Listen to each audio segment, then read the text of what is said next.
Friends ఈరోజు మన దగ్గరికి 744 వచ్చింది. 744 XT దన్న కస్టమరు. ఏమైంది నా కంప్లైంట్? ఎక్కడ? అబ్బా అబ్బా, క్లచ్ షాఫ్టే కట్ అయింది. ఇది ఎక్కడ పోయింది? తుంటా ఇది కట్ అయిపోయినా కానీ మీ ఊరు నుంచి అట్లే వచ్చినావు? బాగా వచ్చినావా మీ ఊరు నుంచి? ఏ ఊరు మీదే? ఇది కట్ అయినా కానీ అట్లా వేసుకొని వచ్చినావు. Very good. చేసి పంపిస్తానన్నా. ఇది ఓపెన్ చేయాలి, క్లచ్ ఓపెన్ చేయాలి.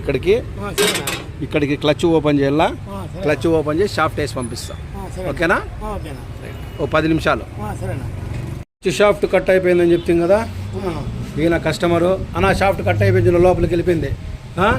చున్నా అది తీసేసి వేరే తీసుకురా పదాన్ని. ఆ పక్క నుంచిరా.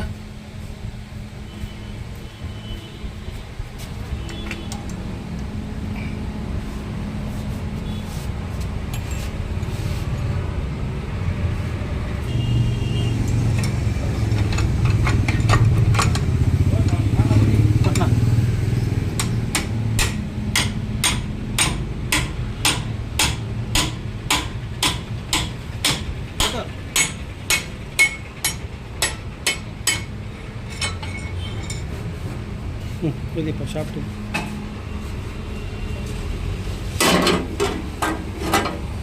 ఇదే షాఫ్ట్ అన్న కట్ అయిపోయింది. ఇది కొత్త చూపిపా.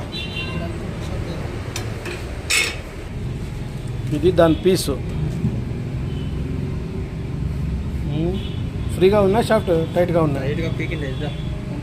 ఆ షాఫ్ట్ ఎందుకు కట్ అయిందంటే ఈ షాఫ్ట్ ఈ release bearing inner bush tight ఉన్నందువల్ల ఈ షాఫ్ట్ కట్ అయిపోయింది.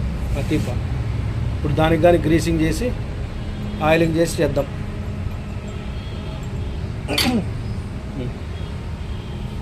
బాగా రస్ట్ పట్టిపోయింది, దీంట్లో కానీ రస్ట్ పట్టిపోయింది. దీనంతా ఎమిరి కొట్టి వేసేద్దాం. ఇది కొత్త షాఫ్ట్, క్లచ్ యాక్చురేటర్ షాఫ్ట్. తీప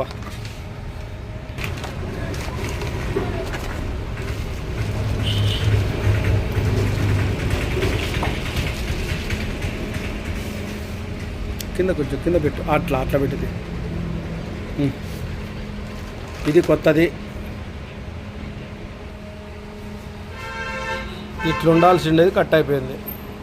నువ్వు గ్రీసింగ్ చేసుకోవాలన్నా గ్రీసింగ్ చేసుకోలేదు. గ్రీసింగే లేదు అసలు లోపల. ఇది కొట్టిన గ్రీస్ ఎక్కడ పోయా? గ్రీసే లేదు. దానికి కొడితేనే ఆడపడేది. దానికి కొడితే ఆడపడుతుంది. ఇది గ్రీసింగే లేదు. గ్రీసింగ్ చేసుకుంటా అంటే ఇటువంటి కంప్లైంట్ రావు. ఓకేనా?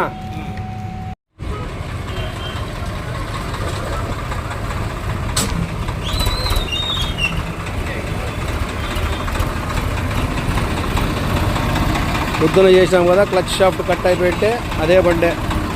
ఆయిల్ చేంజ్ సర్వీస్ అన్నీ చేసినాము. ఆఫ్ చేయన్నా బండి.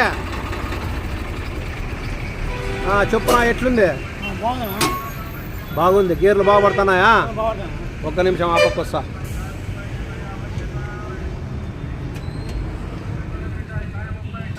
ఈ క్లచ్ షాఫ్ట్ కట్ అయిపోయిండే పొద్దున్నే. క్లచ్ షాఫ్ట్ కొత్తది వేసినాము. పెయింట్ కానీ కొట్టినాము దానికి. బండి కొత్త బండి బాగుండాలని. బాగుంది కదనా? రైటా? ఓకే.